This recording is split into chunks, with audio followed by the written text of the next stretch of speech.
오늘 사실 이 본문은 그렇게 좋은 내용의 본문은 아니에요. 특별히 사사기라는 이 기록된 성경 자체가 다스리는 자들에 관한 책이지만 사실은 정말로 다스리시는 그 하나님이 부재한 상황, 그리고 죄인인 사람이 다스렸을 때에 어떤 결과가 나타나는지에 대한 이 기록된 책입니다.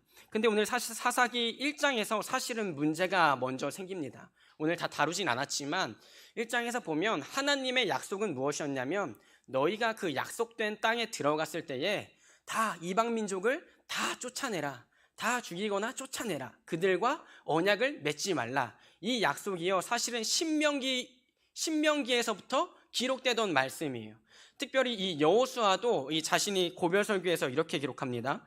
너희가 만일 돌아서서 너희 중에 남아있는 이 민족들을 가까이 하여 더불어 혼인하며 서로 왕래하면 확실히 알라. 너희의 하나님 여호와께서 이 민족들을 너희 목전에서 다시는 쫓아내지 아니하시리니 그들이 너희에게 올무가 되며 덫이 되며 너희의 옆구리에 채찍이 되며 너희의 눈에 가시가 되어서 너희가 마침내 너희의 하나님 여호와께서 너희에게 주신 이 아름 땅에서 멸하리라. 이 내용을 읽어보시면 이 오늘 본문이 다시 생각나시죠? 그들이 너희의 올무가 될 거다, 가시가 될 거다. 사실 이 약속은요 이미 여호수아에게 들은 약속이고 그 전에 이미 신명기에서 하나님이 하셨던 약속이에요. 근데 이들이 왜 이방 민족과 언약을 맺었는가? 이 전쟁을 해야 되니까 힘든 거예요.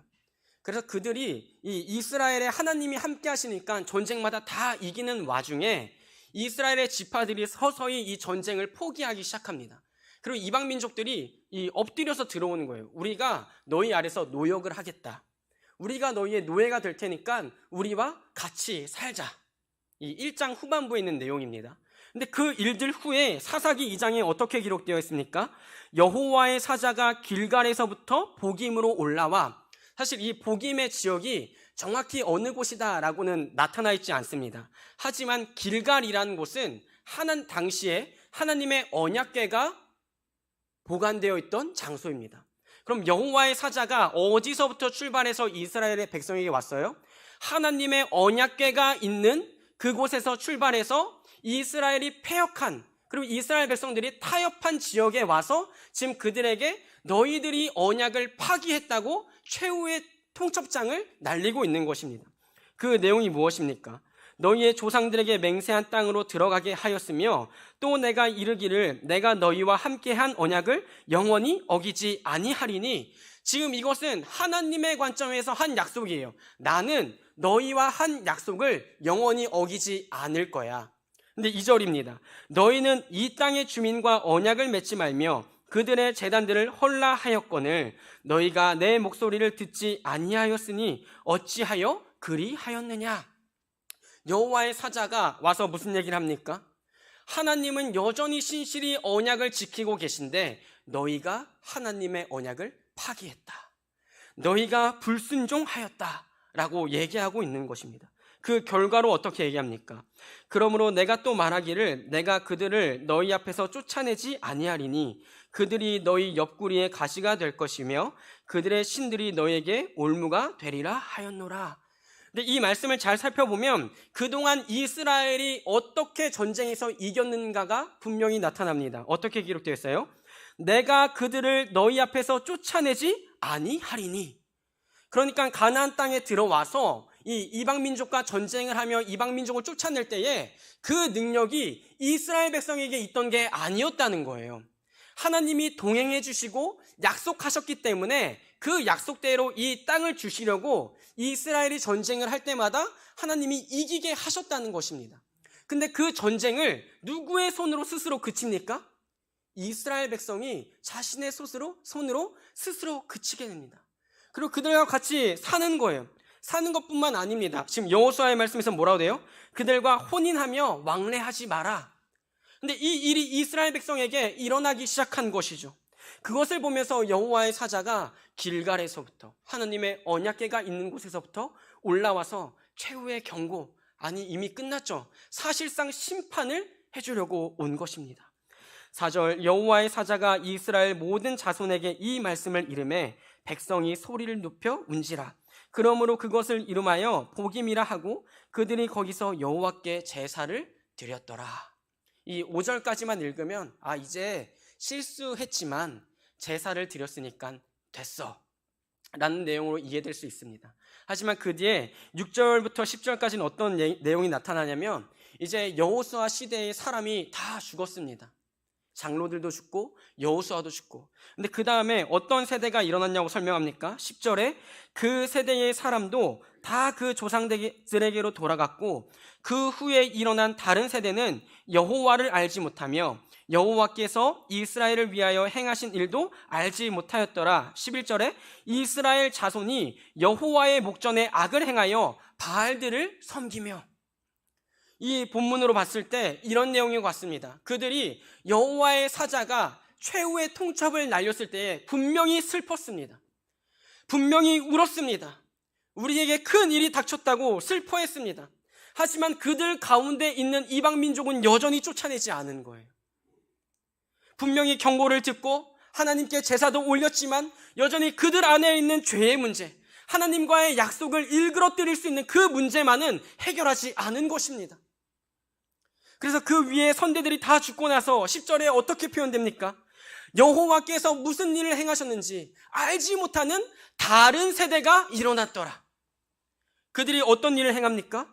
여호와의 목전에서 악을 행하여 바알들을 섬겼다. 출애굽할 때부터 경고했고 또 경고했던 그 일들을 다른 세대가 행하기 시작합니다. 누구로부터 시작된 문제입니까? 믿음의 선대로부터 시작된 문제입니다. 왜 이 문제가 생겼습니까? 전쟁은 피곤하니까. 전쟁은 희생을 감수해야 하니까. 이제 더 이상 그럴 필요가 없다는 것이죠. 적당히 타협하면서 이방 민족과 살면 되는데 그들의 여인들이 더욱더 매력적으로 보이고 그들이 가진 문화가 뭔가 좀 더 나아 보이는 거예요. 그래서 냅뒀고 결혼도 했고 그들과 사는 삶을 선택했습니다. 하지만 그 결과가 무엇입니까? 하나님의 입장에서 여호와의 사자가 와서 얘기한 것이죠. 그들이 너희의 기쁨이 될 것 같지, 그들이 너희의 행복이 될 것 같지, 아니 이제 그들이 너희의 가시가 될 것이다. 너희의 올무가 될 것이다. 그리고 그 다음 세대에게 신앙이 전수가 되지 않습니다. 오히려 무엇이 전수됩니까? 우상이 전수되기 시작한 것이죠. 참 역설적인 것이죠. 하나님의 약속을 따라서 가나안 땅까지 차지하고 들어왔는데 그 약속의 땅에서 정작 하나님을 예배하는 백성은 사라졌다는 것입니다. 오히려 세상을 이기고 승리해야 될 이스라엘 백성들이 이기는 와중에 그 전쟁을 포기해버린 것입니다. 그리고 지금이 좋다는 거예요. 하지만 하나님 입장에서는 신실하신 하나님은 그 언약을 끊임없이 지켰지만 동시에 오해하시면 안 됩니다. 하나님의 언약에는 복만 있는 것이 아닙니다. 분명히 화도 있습니다. 신명기 28장에서 30장까지 이 복과 화에 대해서 나누는데 딱 화, 이 저주를 받는 행위는 딱 하나예요. 하나님을 사랑하지 않는 것. 너희가 나를 떠난다면, 너희가 내 율법을 거스른다면, 너희가 더 이상 내 말에 청종하지 않는다면 너에게 이런 화가 있을 것이다. 그래서 하나님은 그 언약의 약속을 신실하게 지키고 계신 것입니다. 이스라엘 백성이요, 사사 시기에 하나님께 회개할 때 사사를 하나님이 보내주신 건 은혜입니다. 오히려 하나님의 입장에서는요, 약속을 한풀 꺾은 거예요. 왜냐하면 그들을 계속 매를 맞아야 했거든요. 그들이 먼저 약속을 포기했거든요. 근데 그들이 부르짖을 때마다 하나님은요, 사사를 보내주세요. 사사를 보내주셔서 다시 건지시고, 또 그들이 죄를 지으면 또 이방 민족으로 치시고, 또 그들이 아파서 회개하면 다시 사사를 보내주시고, 그게 하나님의 사랑인 것입니다. 비단 사사기를 읽으면서 우리가 불순종했고, 이 사이클이 분명히 있습니다. 불순종하고 심판을 받고 회개를 하면 구원을 받는 사이클이 반복되지만 그 가운데 우리가 놓치지 말아야 할 것은 그 동시대에 룻기라는 성경이 기록되었다는 것입니다. 애초에 사사를 보내신 것 자체가 하나님의 은혜였습니다. 괴로워하고 있는 백성들에게 하나님은요, 사자를 보내셔서 그래, 너네가 먼저 약속을 파기했잖아. 지금 와서 왜 후회하니? 라고 딱 끊어버리셔도 돼요. 내가 가시가 될 거라고 했잖아. 올무가 될 거라고 했잖아. 매정하게 끊어버리셔도 돼요. 근데 그때마다 하나님이 사사를 보내주십니다. 왜요? 왜 그래요? 내 백성이거든요. 내 자식이거든요. 내 자녀이기 때문에 하나님은 포기하지 않으시고 은혜의 손길을 계속 보내고 계신 겁니다. 근데 사사기에 시간이 흐를수록요, 점점 더 사사들의 상태도 좋지 않고요, 점점 더 이스라엘의 신앙 상태도 좋아지지 않습니다. 그리고 그 동시대에 이 룻기 사무엘서가 나오는 거예요. 룻기에서 은혜, 어떻게 이 민족이 회복될 것인가? 오직 은혜다. 긍휼과 은혜. 그리고 사무엘서에서 사무엘 사사, 마지막 사무엘을 준비하시면서 더 길게는 다윗을 준비하시는, 너희에겐 진정한 왕, 다윗이 예수 그리스도의 예표인 것처럼 너희에겐 진정한 왕인, 그저 잠깐인 사사가 아니라 진정한 왕인 예수 그리스도가 필요하다는 것, 그것을 하나님이 예비해 두신 것이죠. 그러나 오늘 본문으로 다시 돌아와서 이 비참한 결과가 무엇입니까? 성경은요, 다음 세대라고 기록하지 않고 의도적으로 다른 세대가 일어났다고 고백합니다. 이미 그때는요, 많이 혼합된 거예요. 이스라엘, 순수한 이스라엘 백성만 아니라 이제 이방 민족과 결혼해서 낳은 자녀들, 이방 우상을 따르는 자녀들이 더욱 많아서 하나님이 보시기에 다음 세대라고 일컬을 수 없는 다른 세대, 윗세대, 여호수아의 세대는 하나님께 어떻게든 순종하려고 애썼지만 나중에 전쟁이 힘들어서 놔버렸죠. 왜 여호수아의 고별 설교가 한편으로는 담대한 고별 설교지만 이 여호수아의 이 번뇌와 고뇌가 얼마나 크게 담겨 있습니까? 이미 땅까지 다 들어와서 전쟁을 치르고 있는 와중에 너네 정말 누구 섬길 거야? 이 온 이스라엘 모아놓고 너네 진짜로 이제 누구 섬길 거야? 그게 사실 고별 설교로 할 내용이 아니거든요. 이제 여기까지 인도했으니까 우리 하나님만 믿어야 된다, 그게 아니라, 야, 나와 우리 집은 하나님만을 섬길 건데 너희는 이제 누구 섬길 거냐? 근데 그 와중에 이제 이스라엘 백성이 그 염려대로 우상의 길로 걸어가기 시작합니다. 그로 말미암아 다른 세대가 자라나기 시작합니다. 하나님의 백성이라고 일컬어지지만 그들이 예배드리러 가는 곳은 바알 신전이었습니다. 오히려 쫓아내고 승리하고 이겨냈어야 했는데 그들이 오히려 여호와에 관한 신앙을 삼켜버린 것이죠. 이 말씀이 우리에게 얼마나 큰 권면과 경고가 됩니까? 어떤 얘기입니까? 하나님의 말씀을 순종하지 않으면 우리가 가지고 있는 것들이, 혹은 우리가 하나님을 제일 많이 사랑하지 않으면 우리가 행복을 누리고 기쁨을 누리고 평안하다 혹은 편안하다라고 생각하는 것들이 하나님 보시기에는 가시와 올무가 된다는 것입니다. 종종 청년들과 얘기를 하다 보면 이제 청년들과의 관계가 많이 좋아져서 대놓고 얘기를 해요. 강사님, 오늘 교회 가기 싫습니다. 그래도 얘기해 주는 게 얼마나 감사합니까? 잠수 안 타고. 그래서 제가 오실 거예요? 안 오실 거예요? 그러면 가기 싫은데 가야겠죠? 당연한 소리 하지 마시고 오세요. 그래서 오면 잘 이겨내셨습니다. 잘 이겨내셨습니다.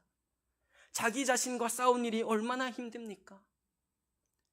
자기 자신을 이겨낸 일이 얼마나 힘듭니까? 청년들이 그래서 자기가 교회 가기 싫을 때 있다, 아침에 눈을 뜨면 너무 피곤해서 다시 눈을 감을까 뜰까 고민하다가 한 5분 감다가 다시 일어난다. 그래서 저도 똑같이 얘기합니다. 나도 교회 가기 싫을 때 있다. 이게 농담이에요. 또 이거 진지하게 들으시고, 우리 교회 강사님은 사람인지라. 예. 그래서 막 얘기하면서, 근데 그럼에도 불구하고 우리가 가장 우선순위, 최고의 가치로 두는 것이 무엇이냐? 나의 쉼도, 나의 시간도, 나의 잠도 아니라 오직 예배. 왜 예배가 중요합니까? 하나님을 만나는 자리이기 때문입니다. 하나님의 말씀이 선포되고 끊임없이 불순종하려는 우리 본성을 다시 성령 충만함으로 억누르고 다시 한 번 더 하나님께로 나아가는 그 걸음을 하나님이 귀히 여기시고 은혜를 베푸시는 자리가 예배의 자리이기 때문입니다.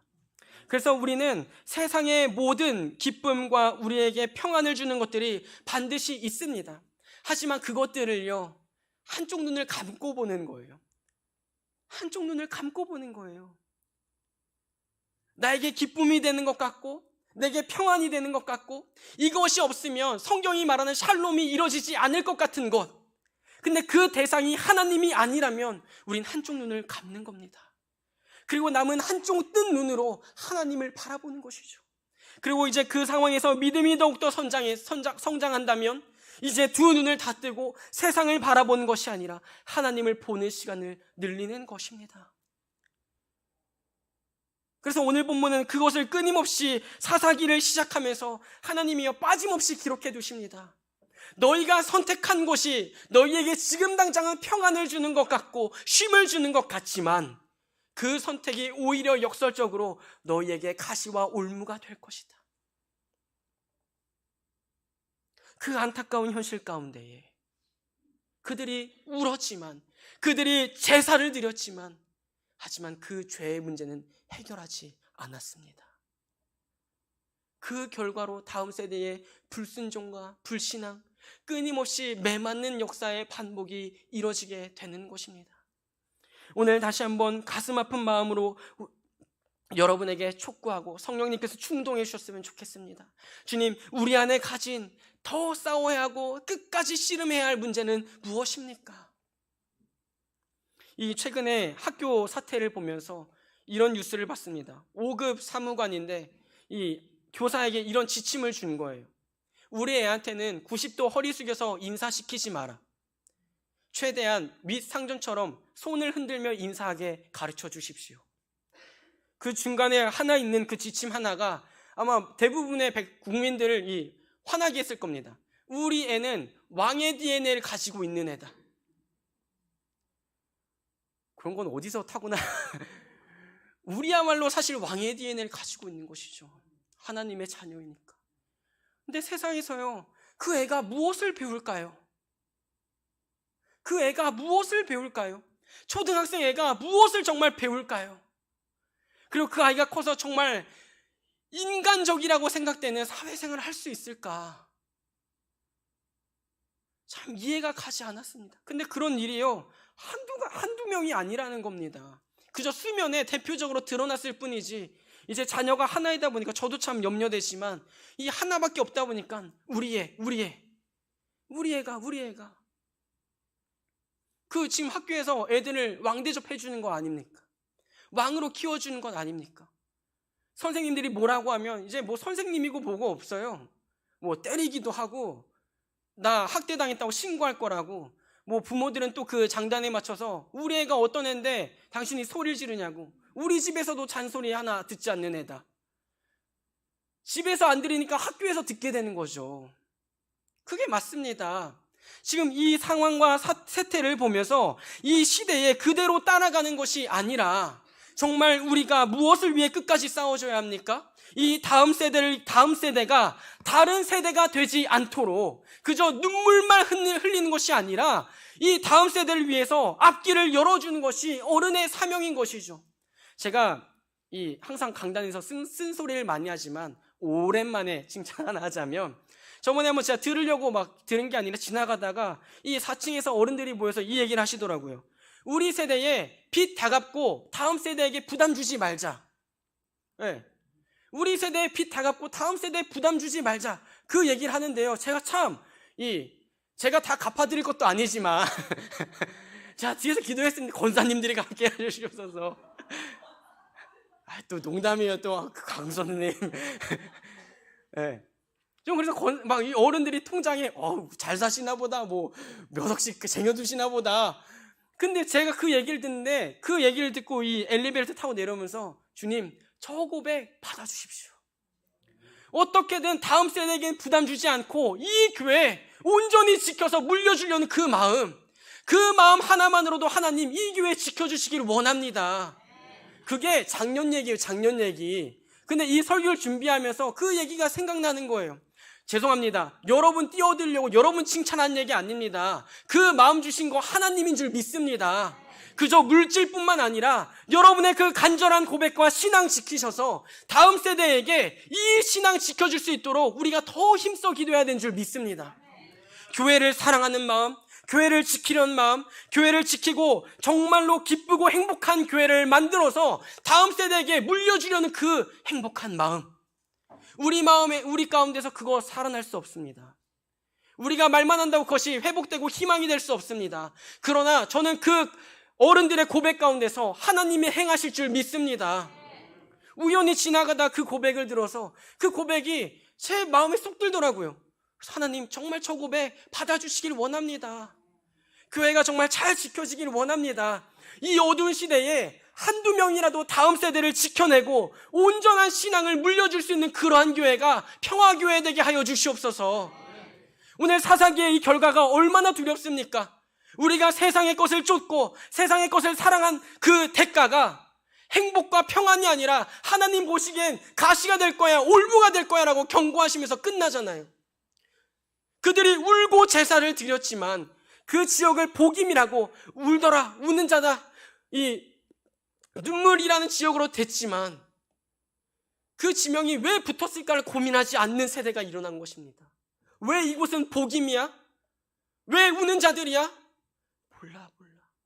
왜 울었더라? 왜 눈물 흘렸더라? 분명히 지명은 복임인데, 우는 자들인데 그 이유를 모르는 세대가 일어나 버렸습니다. 그것을 보시고 성경은요, 그냥 막연히 그래도 이스라엘이기 때문에 다음 세대라고 부르지 않습니다. 칼같이 다른 세대가